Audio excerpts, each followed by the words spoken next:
Benvolguts convilatans, la publicació per part de l'Estat de dos reials decrets ens confirma per una banda la pròrroga de l'estat d'alarma fins al dia 9 de maig i per l'altra es defineixen per primer cop condicions que permeten la sortida d'infants menors de 14 anys.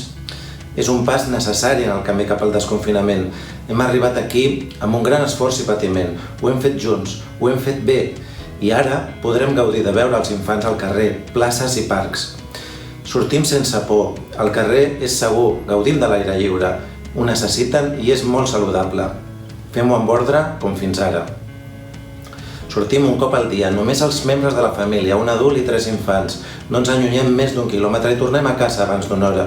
Mantenim una distància mínima de 2 metres amb la resta de persones que trobarem i per evitar que coincidim tots a la mateixa hora, al carrer, la Generalitat ens proposa que ho fem en 2 franges horàries.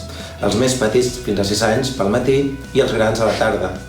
Els parcs infantils, els jocs, estaran tancats, però la resta del parc estarà obert i farem les places més grans. Tancarem alguns carrers al trànsit i ampliarem voreres perquè sigui més fàcil complir les mesures de distanciament i us donarem idees per gaudir al màxim durant aquesta hora. Serà una oportunitat per redescobrir el nostre barri. Anireu trobant totes les informacions als canals municipals habituals, també amb nous cartells al carrer i amb l'ajuda de voluntaris us informarem millor. Sortim sense por, sortim amb responsabilitat, exercim la nostra llibertat de forma solidària, que cada pas que fem en aquest camí sigui endavant, fins que ens en sortim. Gràcies per la vostra col·laboració.